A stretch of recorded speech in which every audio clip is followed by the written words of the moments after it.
আমাদের বিদ্যুৎ অফিসের কাছে, সেখানে আমরা প্রতিবাদ জানিয়ে আমাদের কর্মসূচি শেষ করব। আজকের এই আন্দোলনে যারা সামিল হয়েছেন সেই উদ্যোগ বন্ধ করতে হবে।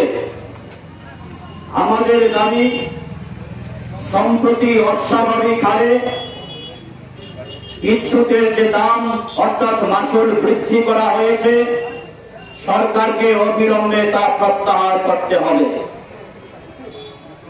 শাসক দল বলবার চেষ্টা করছেন, বিরোধীরা কিংবা বামপন্থীরা উন্নত প্রযুক্তির বিরোধিতা করছেন স্মার্ট মিটারের। আমাদের বক্তব্য পরিষ্কার, কোন উন্নত প্রযুক্তির আমরা বিরোধিতা করি না। যদি সেই উন্নত প্রযুক্তি জনগণের স্বার্থে ইতিবাচক হয়, অবশ্যই আমরা সেই স্মার্ট মিটারকে স্বাগত জানাবো, এই উদ্যোগকে আমরা সাধুবাদ জানাবো। কিন্তু কেন আমাদের বিরোধিতা?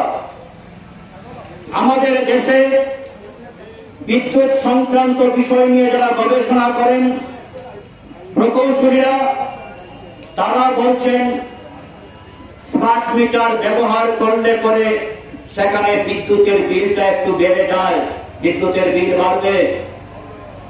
আমাদের প্রশ্ন হচ্ছে, এই প্রকল্পে যে স্মার্ট মিটারগুলি লাগানো হচ্ছে,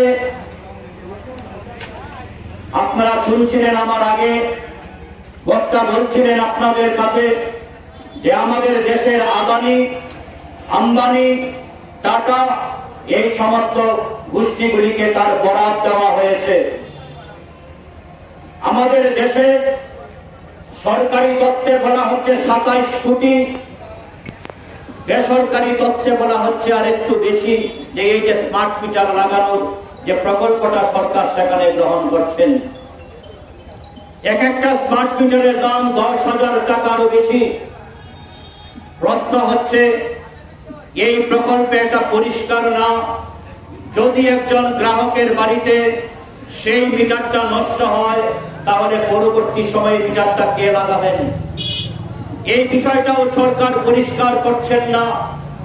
আমাদের বক্তব্য হচ্ছে, জনমনে যে বিভ্রান্তি রয়েছে, যে প্রশ্নগুলি রয়েছে, তার সমাধান করে সরকার সেখানে উদ্যোগ গ্রহণ করুক, এবং অবশ্যই অতিরিক্ত হারে বিদ্যুতের বিল আসবে না, সরকার সেটা গ্যারান্টেড করুক।